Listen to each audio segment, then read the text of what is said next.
Welcome to the Let's Fix Construction podcast. Let's Fix Construction is an avenue to offer creative solutions, separate myths from facts, and erase misconceptions about the architecture, engineering, and construction industry.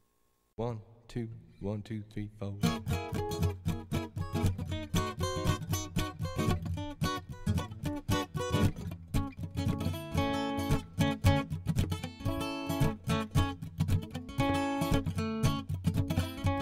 Let's fix you and me. Every broken thing that we can see, all the pain and all the misery. Let's start tomorrow. Let's join your Let's Fix Construction co-hosts, Eric Lussier and Cherise Lakeside. Hello, everyone, and welcome once again to another edition of the Let's Fix Construction podcast. This is episode 6, and I should say welcome back, because can you believe it's been 5 months? I don't know where the time goes. I'm your co-host, Eric Lussier. I'm being joined on the West Coast from my friend, co-founder of Let's Fix Construction, Cherise Lakeside. Say hello, Cherise. Hello, Cherise. There you go. You're in the spirit already. Can you believe it's been 5 months? You know, I can't believe it's been 5 months. When you told me that tonight, I felt like we were errant children. But we have been busy. Really busy. We have been busy. Yeah, it's been great. And I would say that podcasting is a little bit like riding a bike, but you can only really use that expression when you're a good bike rider. Like, it truly is like riding a bike when you jump back on every summer after it's been a year or so. But that only works after you've been riding that bike for months and months, if not years and years and years. So we haven't been podcasting much. We only have 5 under our belt, and we haven't done this now in 5 months. So please forgive us if there's a few bumps in the road, but we're going to basically push right through this because we realize that we haven't had a chance to do this. We really need to do it, and we really want to do it. So we've been busy. Please forgive us. What's new, Cherise? Anything new and fun and exciting in your world? In which world? Well, the one that you'd like to talk about to the outside world. I think the most... There's a lot going on in my world. There's always a lot going on in my world. But I think the most notable thing this year, say since January, has been all of the traveling and speaking and workshops we've been doing for Let's Fix Construction. It's been something that I didn't expect. As we started doing these on a wild hair, which I think we talked about in a previous podcast, kind of how we got started with the workshops, they have ballooned into these educational sessions and training sessions, and we're continuing to be invited all over the country to speak at these events, most recently just last week at the AIA convention. And that's kind of pretty new in my world. It's been an interesting ride this year, managing responsibilities at work and all of our speaking engagements and CSI responsibilities. So that's kind of been the overpowering thing going on in my life the first 6 months of this year, if you take anything personal outside of it. How about you, Eric? It's July. We'll be real honest here. We're recording this on Friday, June 29th. Actually, technically, it's June 30th here because it's just past midnight my time. Cherise has got 3 hours on me. It's still Friday night her time. The year is technically half done for us, which just blows my mind. I mean, it's literally, for me, July 1st tomorrow. It's pretty much a interesting week because of the holiday, Independence Day, falling on a Wednesday nonetheless this year. And that is really going to mess up a lot of people's schedules. A lot of long weekends, either up front or in the back. And the year's half done. And I sit back and I try to wonder, where have we been? What have we done? And when I'm talking to friends and acquaintances about some of the traveling we've done here with Let's Fix Construction, they're like, you've been all over the place. And I'll be like, I have. And this has been such an accidental byproduct, if you will, to the website, which we started on a whim almost 2 years ago. About a year ago, we decided that, hey, we really need to be out and about and talking about some of these topics. And, we're just about 11 months or so of having these workshops under our belts. And think back now, as we went last year we started in Portland in your neck of the woods to practice, and then we had Providence at Construct, and then we went to Allentown in the Washington, D.C. area, and we went down to Atlanta, and we went down to the World of Concrete in January and early 2018. Well, these last 6 months have really flown by, and kind of each month has had, something for us to basically get out and do. And I look back at this list, and I'm just, amazed. So apparently, looking back at this now, February, I guess I can't say we did nothing, because of course we're still posting a new post on our blog every Tuesday at letsfixconstruction.com. But our first jaunt after January in World of Concrete, we went down to Biloxi, Mississippi, which I had no idea I wanted to go to Biloxi, Mississippi until I saw where it was on a map. And then I was like, holy cow, it's on the Gulf of Mexico. I want to go to Biloxi, Mississippi. But we went down and spoke on specifications at the Flooring Contractors Association's annual convention, the FCICA. We put together a presentation called The Communication and Ramifications of Specifications that we essentially turned into a two-parter, but it's your Specs 101. I mean, Specs 101 is really kind of what kicked off your public speaking career, wouldn't you say, Cherise? Well, actually, the kickoff was an architect-engineer coordination class. Yeah. We talked a little bit about that one, but right. you've done that one a time or two, but really the Specs 101 is the one that's been in demand. You've given many times to many different organizations. I mean, that's really the one that has basically gotten you out there and had you speaking. It is, and one of the things that has been a byproduct that I wasn't expecting from that particular class was, first, I didn't expect the interest. But one of the things we're trying to do with Let's Fix Construction is bring the different disciplines to the table on common issues and bring all the different perspectives to the table so other people can understand how the rest of the team works. And one of the things I loved about the FCICA convention in Biloxi was that I was not doing a Specs 101 for a group of design professionals. I was doing a Specs 101 for a group of flooring contractors. And when you and I were talking to them and going kind of through all the basics of specs and, the 30,000-foot view of what they should understand, it was I felt very empowering to sit there with a group of people you would probably not normally have an opportunity to have this kind of conversation with, and see their excitement and their interest and the way that, I don't remember how long we actually went, but we could not get the questions to stop. People were really interested, and it really hit home for me how much the further kind of we get down the communication chain on a project, the less communication actually happens, and sometimes less understanding of the documents we all have to work with for that particular session that we did. And I loved the interest from the subcontractors, and I've done this class for a number of different groups outside of just design professionals. And it really has driven home for me how much this needs to get out there beyond our circles and outside of our borders. I agree. And this was the first time that we had the opportunity to do this workshop together.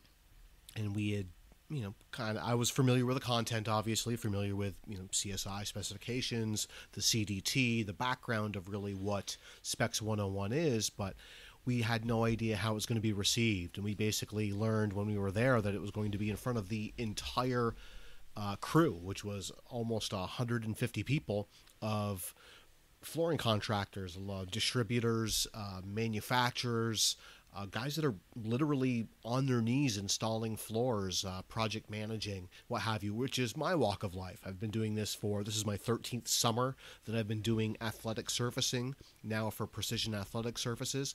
So I was familiar with what a lot of these guys did, and I'm fortunately very well versed now on specs and specifications and the importance of them.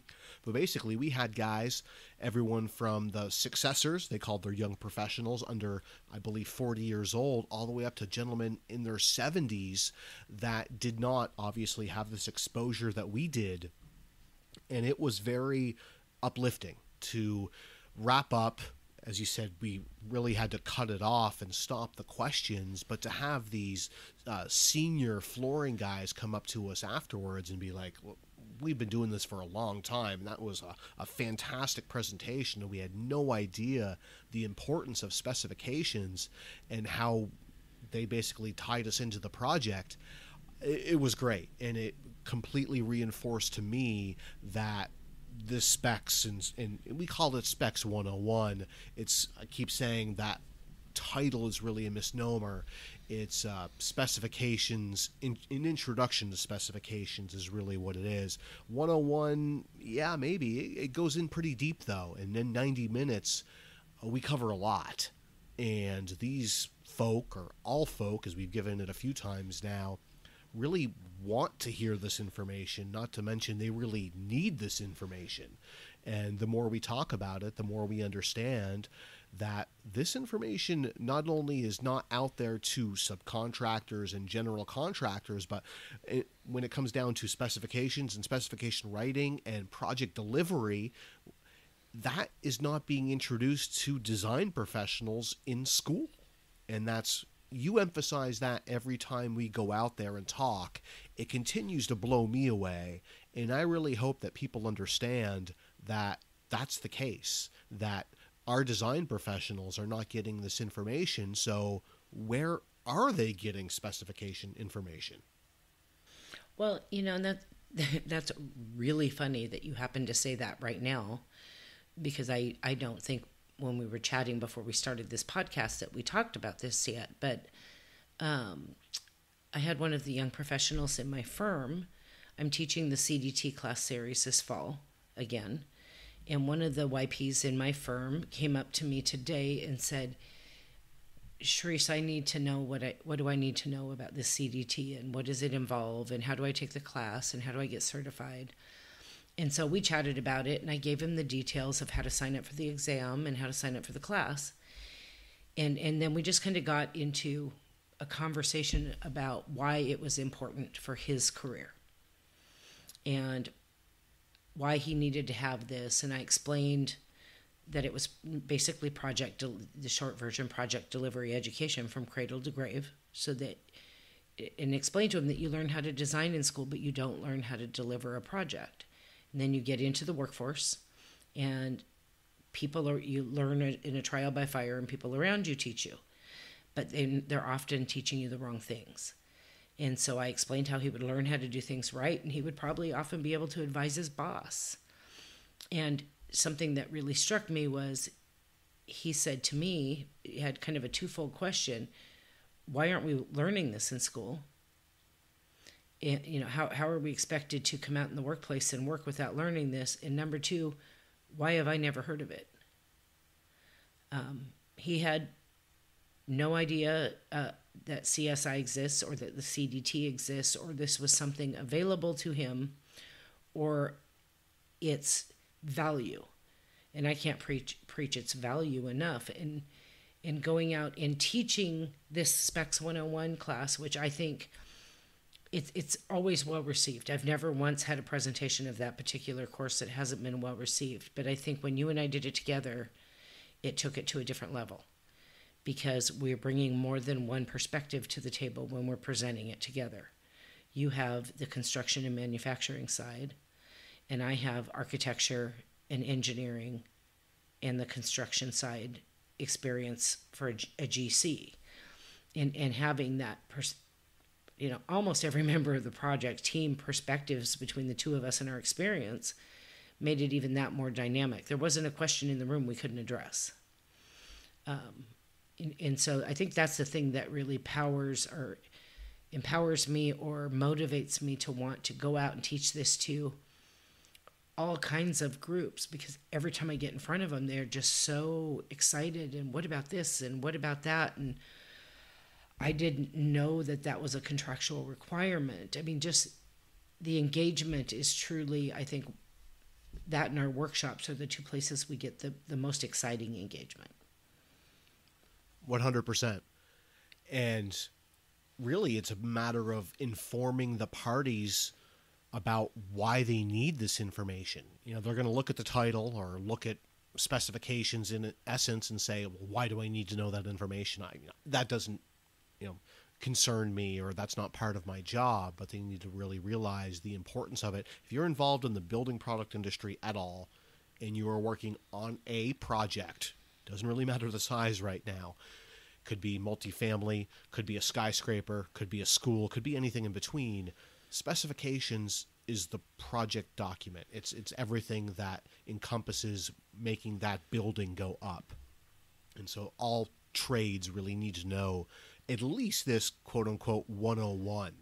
So I'm really, really happy with how that presentation went in Biloxi. The surroundings were fantastic. The crew, the Flooring Contractors Association, were incredibly welcoming. A great, great group of people. Great listeners. We were like first thing in the morning, which was kind of our request. Like, hey, we are talking about specifications.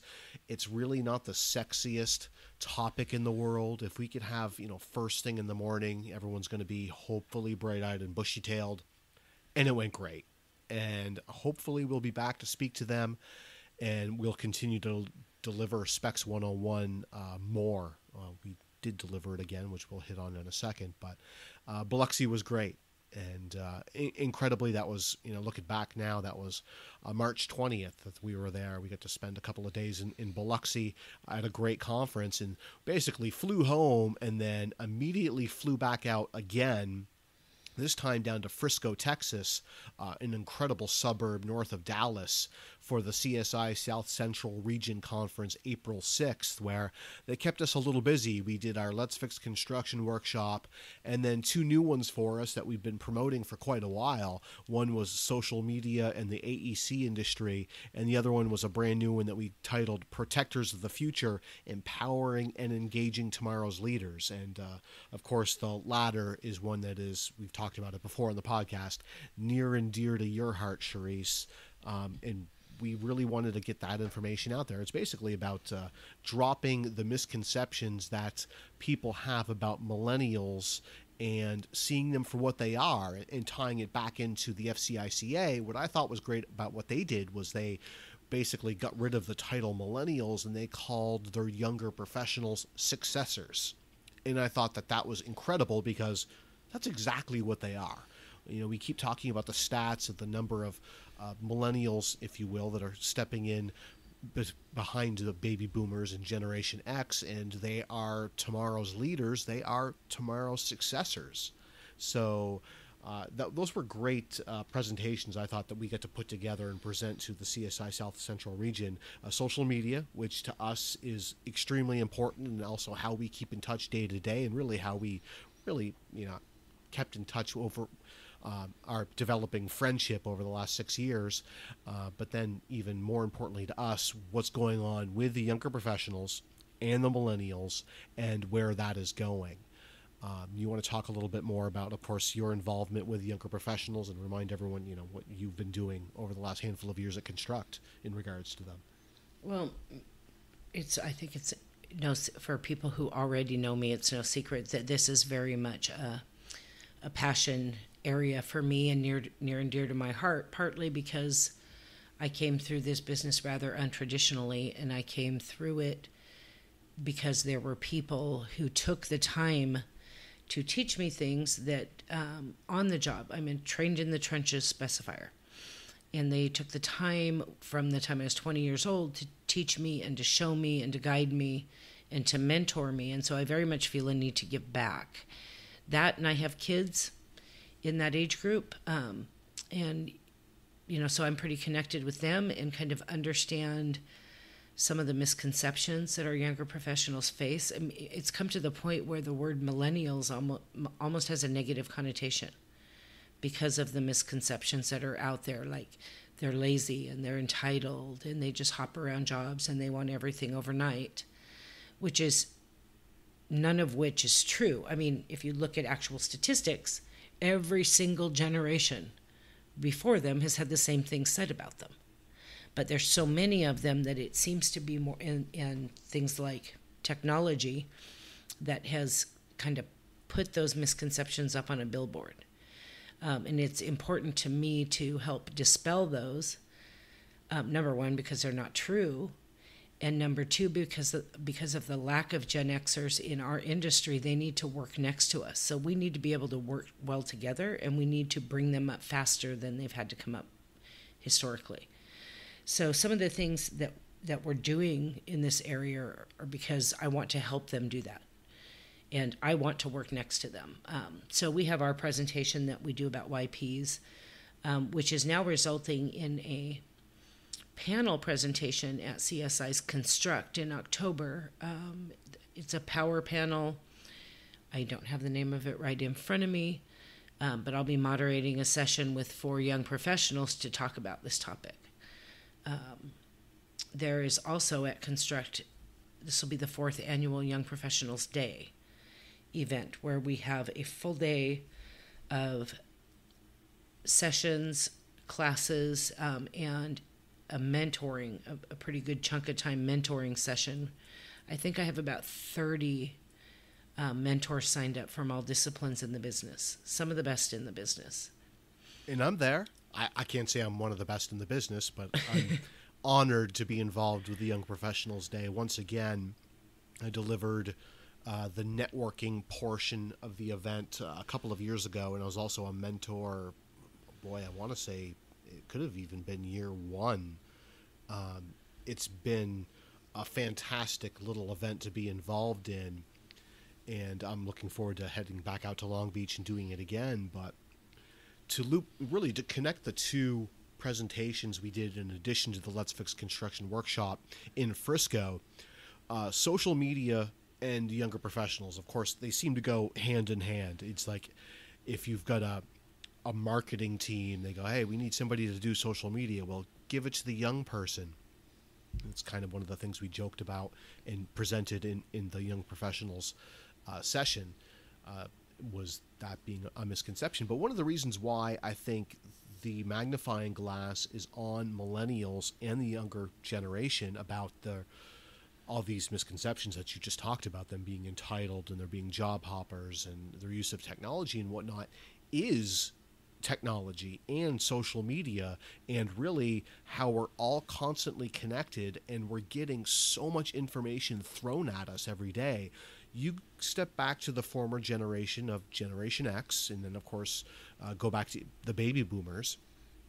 This media concentration was so different. It was newspapers, it was the television, it was magazines, it was basically print and screen, and you had no constant barragement of information that we are now living through in 2018, and we've been living through extremely heavily over the last 5 years.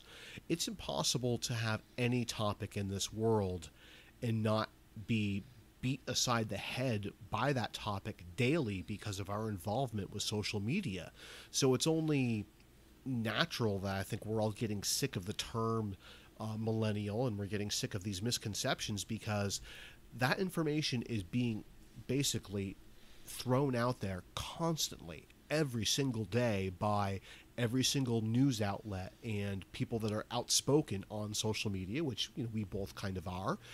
Opinions are wonderful, but everyone basically has one with social media, and everything is constantly basic. It's nonstop nowadays. We were just talking earlier tonight before we clicked record about how, to us, we both love Twitter a lot, but Twitter is a fire hose. And if you don't fine-tune your usage of Twitter, think about absorbing content through Twitter by like drinking from a fire hose, and it's absolutely impossible if you don't use lists or curate your content or who you follow appropriately, you're basically getting barraged by that drinking water nonstop. But the social media that we presented, social media in the AEC industry in Frisco, was something that we pitched for Construct years ago. And it essentially was meant to be a 101. And we didn't title it 101 because, I say, that's it's a misleading title nowadays. But the truth of the matter is, and we're just going through this with a former CSI staffer recently, is this quote-unquote 101 information in regards to social media is still needed, especially in the industry, the AEC industry, as we have a lot of older professionals, and they are not as familiar with some of these platforms that not only you and I are, but a lot of other people are out there that have been using Twitter for 5, 6, 7 years. I've been on LinkedIn for going on 10 probably, Facebook for about that long as well.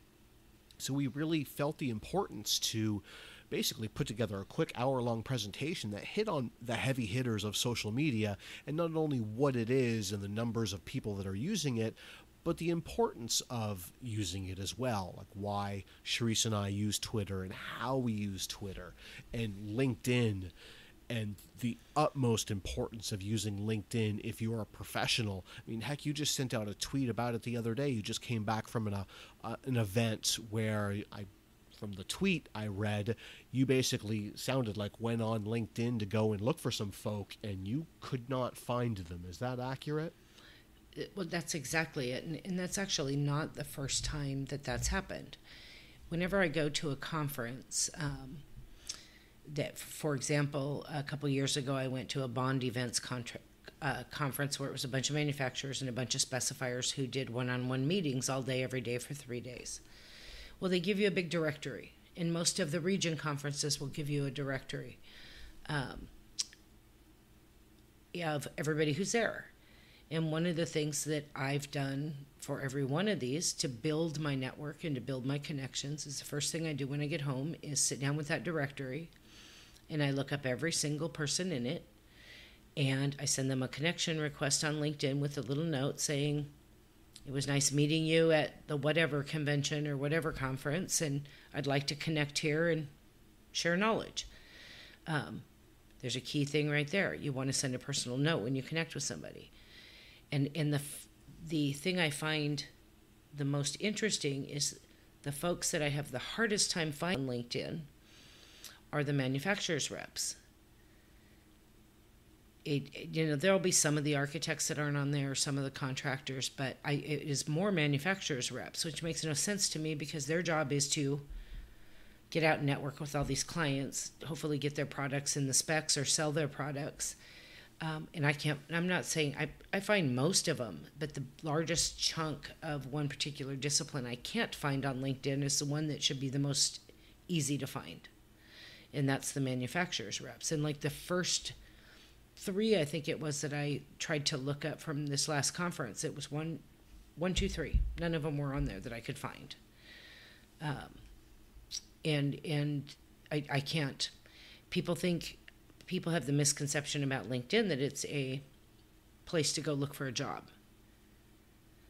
And that's why your information needs to be there. That's only one aspect of it. The networking aspect is huge. I use it as my Rolodex now. If anybody out there knows what a Rolodex is anymore, or my contacts list. I just realized I said that. I totally aged myself. That's where I keep track of most of my contacts. I actually, and I know I'm probably violating every rule on the planet, but I don't keep a contacts list in Outlook. I keep track of everybody in LinkedIn or on my phone. And that way it follows me wherever I go as well. When I recently got laid off and moved from one job to another, the way everything went down, I lost everything, all my appointments and all my contacts in my email account at work at my last job. And so I had to rebuild those. If you have them in LinkedIn, you always own them and can always find them. Absolutely. And something that we hit on in our Specifier rep workshop is the importance of LinkedIn, because Google loves LinkedIn. And face it, we all know what Google is. We all know the importance of being found in the industry, especially if you're a product rep, a manufacturer's rep like myself. If someone doesn't know how to find me, but may know basically my name and know my product, and they hit that in Google real quick, LinkedIn and Google absolutely love each other, and it's going to be in the top 2 results, if not number 1, every single time because of the way that they work together. So we talk about this in Specifier Rep. If you're a rep, make sure, of course, you have a LinkedIn profile. It's completed 100%. And don't be afraid to put in your product line and details inside of your bio and whatnot, and have that information out there. And don't be afraid to accept connection requests from, I would say, strangers. It does occur more often than not on LinkedIn, but generally speaking, people are just looking to add to that second degree, third degree Rolodex, if you will. Hey, heck, speaking of degrees, Kevin Bacon is on LinkedIn, and you can actually find out how many degrees from Kevin Bacon you are by plugging in his name on LinkedIn. And I'm only like 3rd degrees from Kevin Bacon, something like that. So speaking of Specifier Rep, so we did, Frisco was fantastic. That area of the country is just absolutely booming. It was a little chilly there one night. Of course, the night we happened to go to the FC Dallas soccer game on our one night off, it was a little bit chilly, but we basically flew home from Frisco, Texas, and then barely 2 weeks later jumped a plane again and went out to Vegas again. I'd never been to Vegas before 2018. I'd always wanted to go. So in January, we went to World of Concrete and did a presentation for Perzoco. And then in April, we jumped back on a plane and went back to Vegas for the CSI Southwest Region Conference.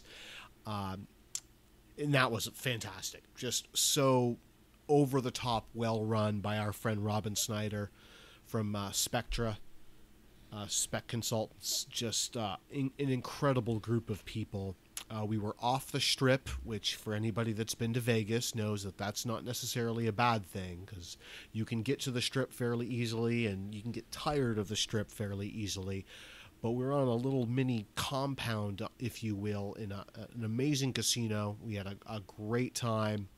We did multiple sessions, and we were booked for Specs 101, which Robin said, hey, we know it's 90 minutes, but you got to do it in 60, and we nailed it, and we did that well.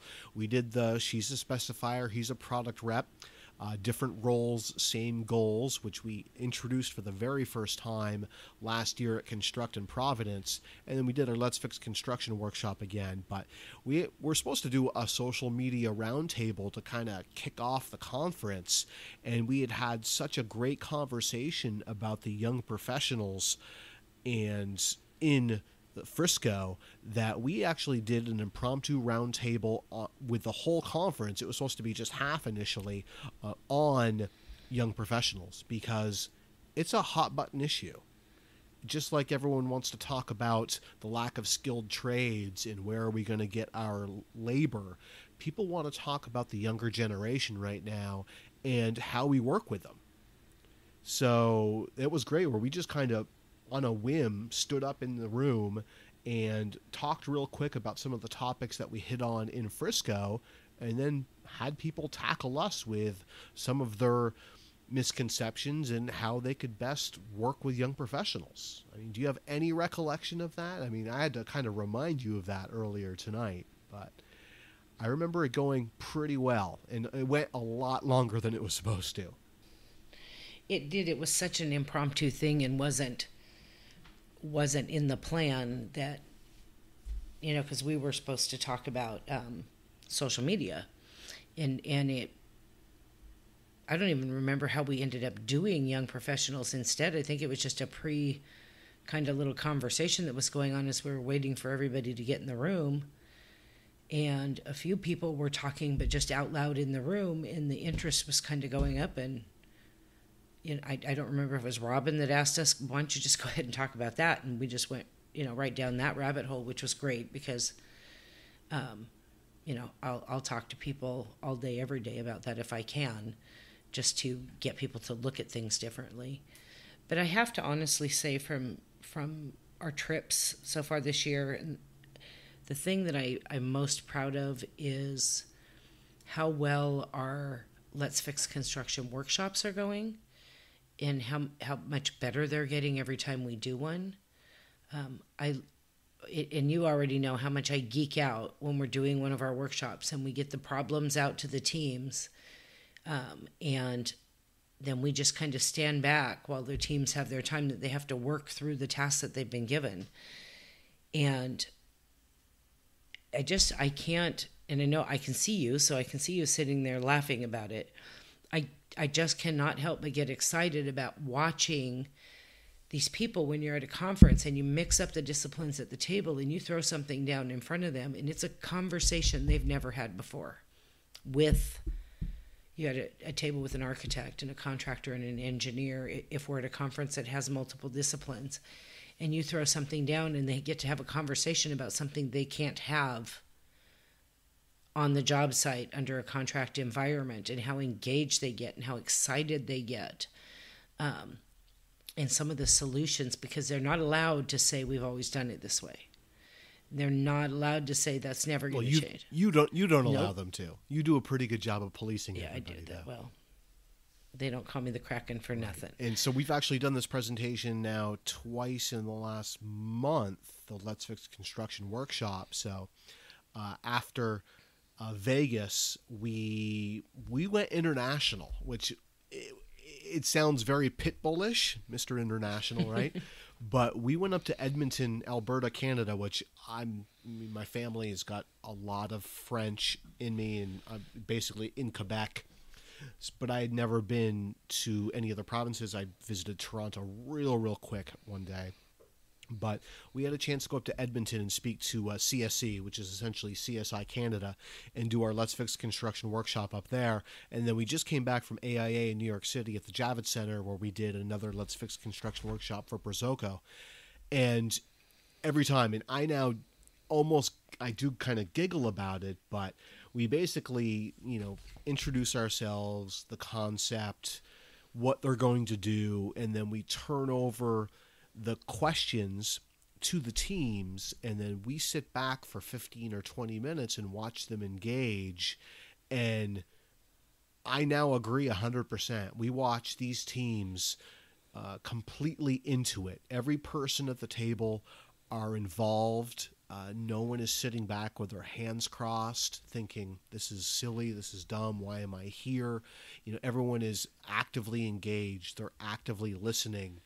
They're talking and sharing information. And like you said, having these conversations that aren't being had at a job site or even in your firm when time is money and meeting time is precious. You obviously have a goal and an agenda when you go into a meeting, and it's to tackle certain subjects. Well, these are subjects that maybe not everybody at the table are familiar with, but hopefully everybody can relate to. We're always building our question pool, and we have gotten to the point now where we're starting to give parties multiple questions and allowing them to pick one. And this has been fantastic. And we always say the best part after watching them engage and talk to everybody at the table is the captain addresses the question and addresses the solutions they came up with. It's the conversations that occur from the outside tables. Those that did not have that question, they will stand and they'll say, okay, and at my firm, we'll do this. Or how about if you do this? And it just talk about rabbit holes. I mean, we can basically take one question and spiral it into a 10, 15, 20-minute conversation by everybody just chiming in based on their view. And we say it over and over, but these are basically not conversations that are occurring in your firm at a job site, because time is precious. You sometimes aren't allowed to have these conversations, and they're really opening up people's eyes and, more importantly, their ears, and we're hoping that they bring something home to their firm, to their company, to their job trailer, and they're able to offer new view on things. And maybe it's the concept of being, hey, how about a no holds barred 10-minute open ear session on how we can fix this issue that we have.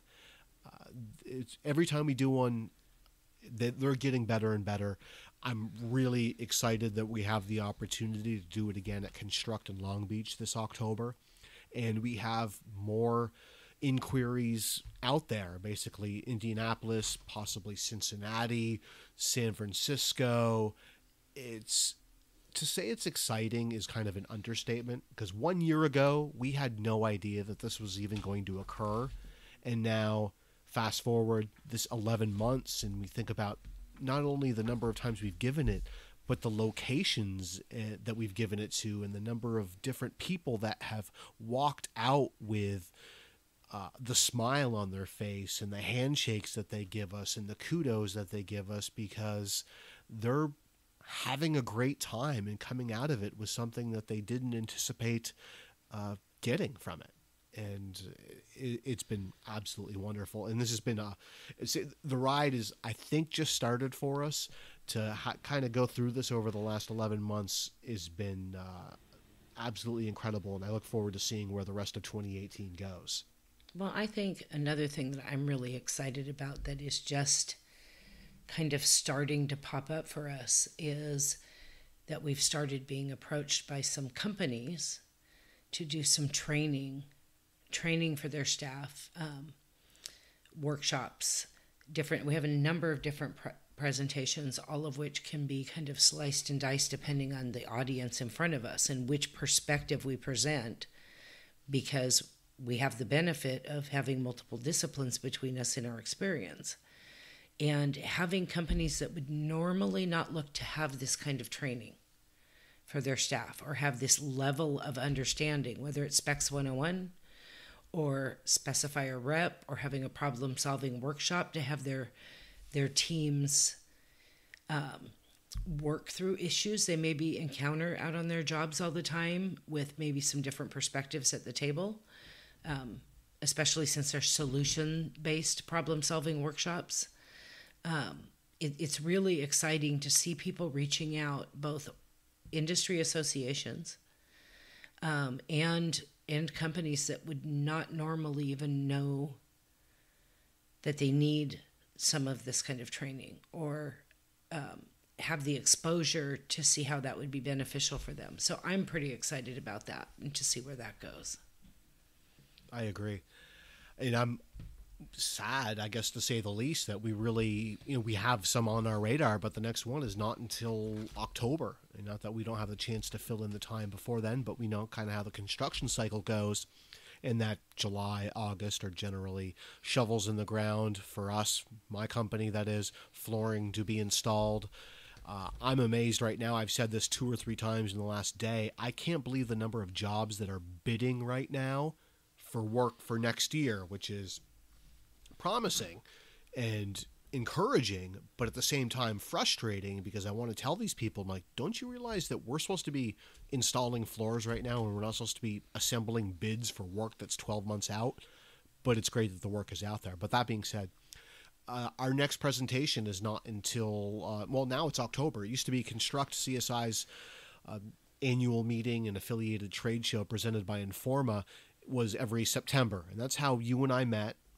Anyone that knows us kind of may know that, I guess I should say. You and I met in Phoenix, and we've kind of gone along the way. It was Phoenix and then Nashville, which was the home of your very, very first presentation, correct? It was my very, very first one.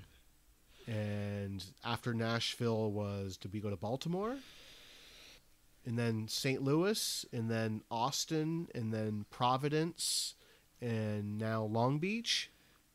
So that'll be our 7th in a row going together. I actually started a year before you when I was in Chicago, but Construct, the National Trade Show, moves around the nation, and this year it's in October, and it's going to be in Long Beach, California. And I myself have only been in California for like an hour. It was earlier this year on a connection home where I stopped in San Francisco, but I'm excited, to say the least, that it's in Long Beach, but also because the I guess you could say the climate, the emotion, things around the show are a little bit more upbeat this year, and for many, many reasons. But I'm pretty excited that we're going to be presenting not once but twice at Construct, and it's October 3rd to 5th in Long Beach at the Long Beach Convention and Entertainment Center. And we're going to be doing our Let's Fix Construction workshop again, but also one on public speaking, which is ironic to say the least, because we put this together for a reason, obviously. I think our backbone is going to suit it well. I went to school to be a DJ and actually have taken public speaking classes, but public speaking to you is not something that you were necessarily comfortable with until you spoke at your first presentation for Construct at Nashville 5 years ago. And we joke now that look where you've gone over the years. Yeah, well, I don't know that I would say I'm comfortable with it now. And in these last few years, I think last time I counted, I'm going to be hitting 150 speaking engagements by the end of this year. But we've added a couple more, so I think that number's gone up. But and I don't necessarily follow all the, anybody can look up online and read the rules of what you should and shouldn't do when you're speaking in public. I don't necessarily work within those boundaries, but I think that's why a lot of my presentations work pretty well. I want to get up there, get down to business, talk straight, tackle the problem, share knowledge, and get it done. And I'm not real excited about a lot of slides or being a boring talking head in front of the room. I want people in the room engaged. But I do, and I think that's one of the things we'll probably talk about when we present on this together, is kind of the different ways you can approach public speaking and still be successful. I'm very much, it's all me up there, and I'm not maybe paying attention to every little rule, but I'm having conversations with people and I'm connecting and engaging, and that's the part I really work hard on, than being the most polished, rehearsed speaker, because that doesn't feel, when I'm watching it, doesn't feel particularly authentic to me.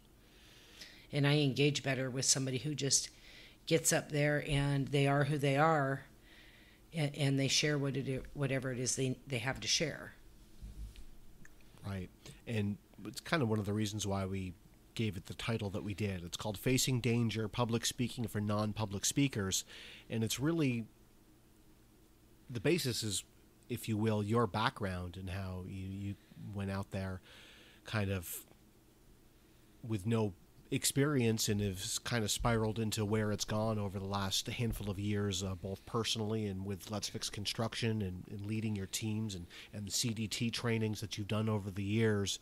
And hopefully it's going to be fun and well attended, and we know that we'll have lots of familiar faces and hopefully some new ones as well in Long Beach attending that session with us. But we blogged about this real recently on letsfixconstruction.com, basically how busy we are this year at Construct. We talked about it earlier in this episode, where we're going to be doing the Young Professionals program for year 4, where that is your baby, if you will, where you lead the way, but I'll be involved as a mentor and also doing a presentation on networking. You're going to be dealing with the ArcaSpeak guys in a luncheon called Real Talk about challenges, opportunities, and innovations surrounding AEC teams. And that's in the slot that we had last year when we did our very first big Let's Fix Construction workshop. It's the day 1 luncheon where it's a quick buffet style, but it's meant to, keep everybody there and engaged and saying hi to everybody face to face. But you're going to be leading the way with a couple of guys that have a successful podcast of their own and are going to be there to hopefully spark some new conversations, and kind of like what we do with Let's Fix Construction in the workshop, have these topics and knowledge sharing that is not necessarily being had in the industry. And I know you're looking forward to that one.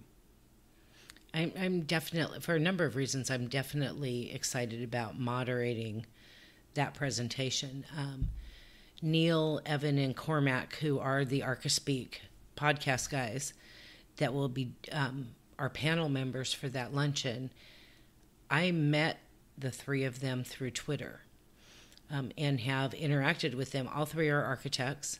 Interacted with them for a number of years now on Twitter, and never until last December had never met any of them in person until I went to a Raiders-Cowboys game in Oakland in December with a friend that Neil Pan happened to be at, and I finally got to meet him in person. And then last week, I got to meet Evan Troxel as well in person at the AIA convention, and Cormac was across the room and didn't come over and say hi, so I'll be giving him a really hard time when I moderate this panel. But it kind of crosses some of the... Interviewing these guys crosses the lines of a number of the things that we present and talk about. Public speaking, we're doing a podcast, and they do a great architecture podcast. I think they're 7 years in. Social media, which is where I met them and now consider them friends. And the way that you can connect with people outside of your boundaries. Obviously, my world is CSI. These guys are all architects in the AIA world, but that doesn't mean we can't be friends and we can't work together and share knowledge and come together to the same table. So I'm pretty excited to have them there. I'm thinking I'm going to bring them all Dallas Cowboys shirts that they can wear for the panel, just for me. So we're going to find out real soon if they listen to our podcast. As a lifelong Dallas Cowboys fan, I am fully supportive of that. And I tell people that I've been a Cowboys fan since I was probably 6, 7 years old.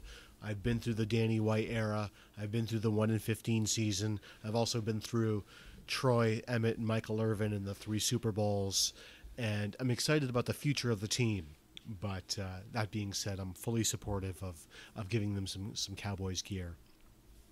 I even play fantasy football with these guys now during the football season. So it's amazing what reach you can have if you reach out and get outside your borders. Right. So one of the things that Construct is doing this year is they're kind of shaking up the traditional schedule, and they, if you will, dropped the keynote, and they have 4 actually. We're up to game changer sessions, and the last one is one that you're involved with as well, Cherise. We actually impromptu planned it while sitting on a chaise lounge in Las Vegas while on the phone with Jennifer from Informa, as we were looking for additional programming for Construct, because Cherise and I are both on the Education Advisory Council. And we brought up, because we had just done the roundtable, the impromptu roundtable for the South Central Region Conference. And we brought up again how millennials are this extreme hot topic. And we said, well, what if we did a quick roundtable discussion in one of these game changer sessions on millennials? And we bounced around some titles later that day, and we got one that hit, kind of tied in what the FCICA is doing, and it's called Power Panel: Millennials as Successors, Misconceptions and Realities. Hear it from them. And we basically, my suggestion and some of yours handpicked people found 4 millennials that are going to help break down these misconceptions and lead what we know is going to be a great, great session at Construct. And that's another one that you are going to be front and center at. And I know, going back to the beginning of the podcast here, that's kind of your thing. Young professionals is something that you feel the utter need to give back to, and I know you're really, really looking forward to this session at Construct as well. And I am, and again, I'm moderating. This is their show, not mine. I'm pretty much there just to herd the cats in the audience, because it's their voice that needs to be heard. And we're going to have some great panel members. One I'm particularly excited about is late last year, you and I went to Atlanta, and we did a couple of presentations in Atlanta for the Atlanta chapter. And one of them was our Let's Fix Construction workshop. And one of the young ladies I met at that workshop, Kyla Pollard, never had never seen her before in my life. And she happened to be at that CSI meeting and participated. I believe she was the captain of one of the teams for that workshop. And she came and chatted with me afterwards. And we chatted for quite a while, and I was just really incredibly impressed with her. And she has background in both design and construction. She just really stood out for me. And I don't think some of us who might be a few years older than a millennial take enough time to always notice that and to call it out and to empower it when you see somebody that's got a little fireball going on. And her and I have talked for some time, and we connected after that on LinkedIn. And I had encouraged her to think about submitting a proposal to speak at Construct, just to do her own presentation. And then this panel came up, and Kyla popped up into my head again. And so I reached back out to her, and she's actually going to be one of our panel members. And I'm particularly excited about her because she's somebody that I just organically met through doing one of these things, that I'm pretty excited to hear what she has to say and what she has to offer.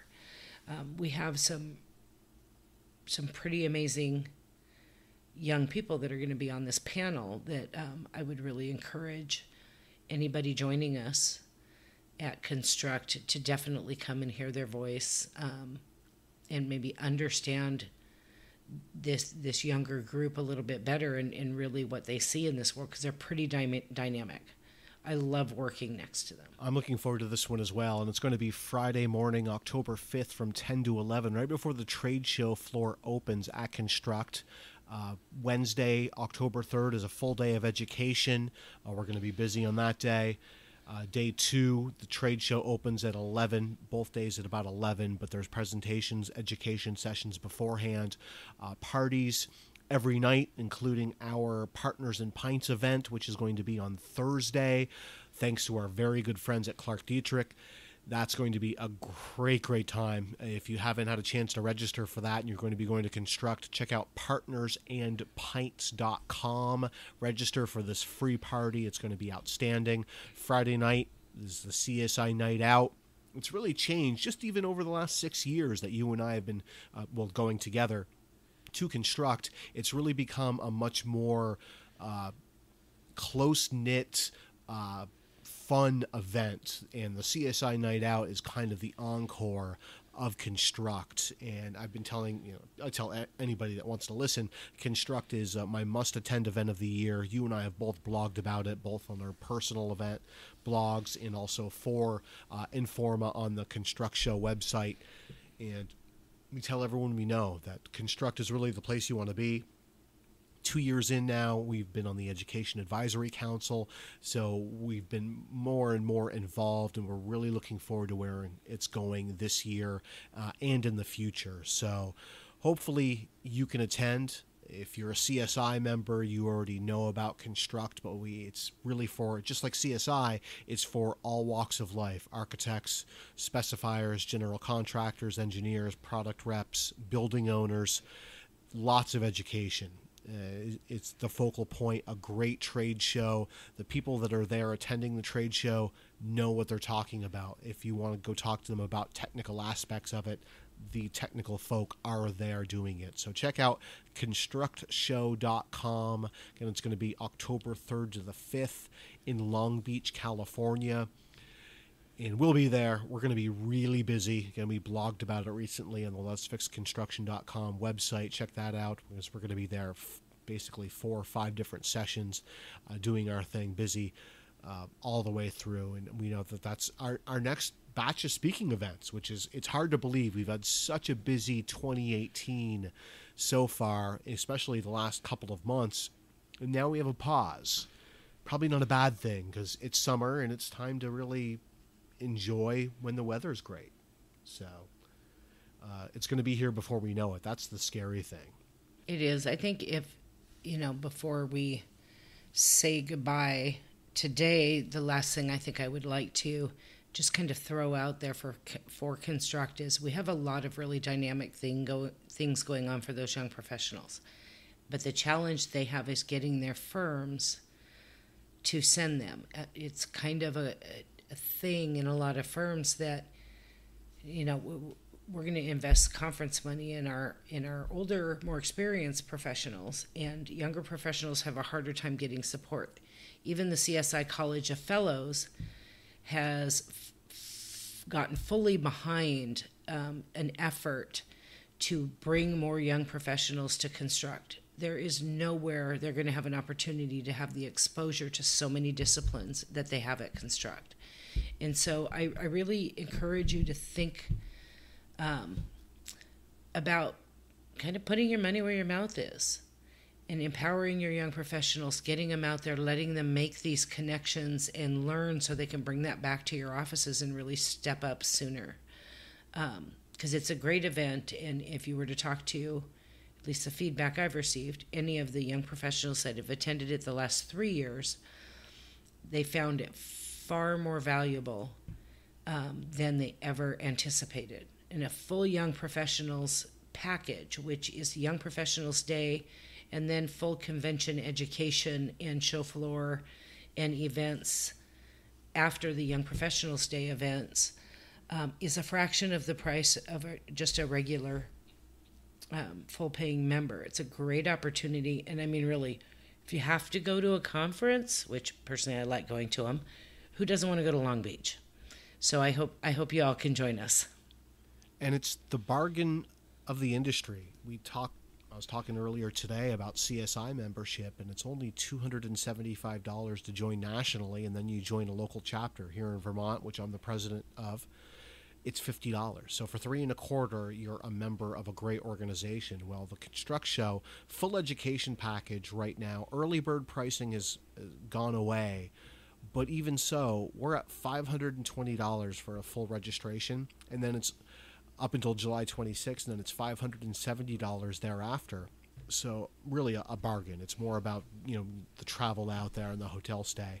If you're going to be attending YP Day, a bargain as well. Young Professionals full education package is $245 right now and through July 26th, and even after that it only steps up to $260 if you're a CSI member, and then you only add $10 if you're not a CSI member. So absolute bargain for a half-day intensive with Cherise and a bunch of great mentors. Again, I get to be one again this year, but we have a lot of friends that basically step up and look forward to this as well, because as a mentor, we get as much out of it as those that we are talking to. It's been a great experience from my perspective over the years that I've had a chance to do it, but then they also were able to attend other education sessions that day and the rest of the show. It's an absolute bargain for, face it, for $245. That's a good Friday night out with drinks with friends, right? So it's a true bargain. So check it all out. Constructshow.com is the website. It's where you're going to be able to see Cherise and I speak next for Let's Fix Construction. We are really, really looking forward to it. You'll be able to see some speaker and also some presentation profiles on our blog at letsfixconstruction.com over the next couple of months as well. So we're looking forward to hosting that and seeing you there. So we knew we had a lot to talk about, Cherise. I told you we had a little bit to talk about.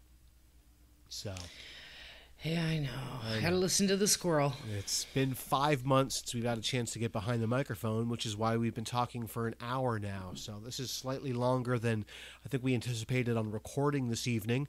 But thank you very much for tuning in to the Let's Fix Construction podcast. Please subscribe, share, put this out there, recommend this to your friends, and more importantly, recommend them to our blog, letsfixconstruction.com. And we say it's a free resource. We're always looking for more content. It costs nothing to share your knowledge and for us to promote it.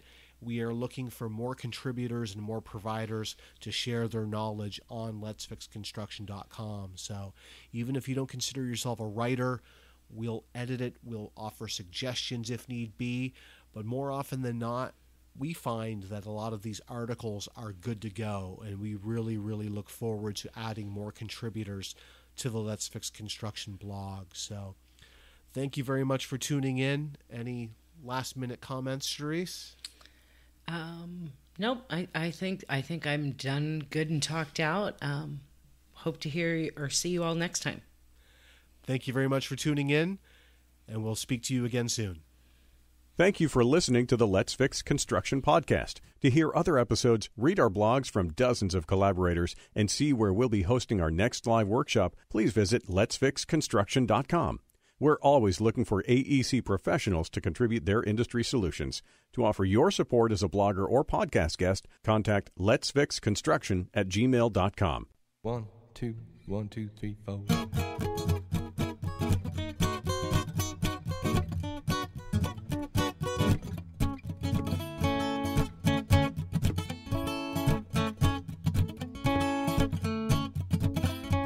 Let's fix you and me. Every broken thing that we can see, all the pain and all the misery. Let's start tomorrow. Let's build you and me a towering impossibility, a thing of art, a thing of beauty we can show. If it don't matter if it's new or old, and we don't have to wait until we're told. Let's fix it now before the iron's cold. We'll fix it once, we'll fix it thrice, as many times till it stays nice. A wondrous world this would be. Let's fix it, you and me.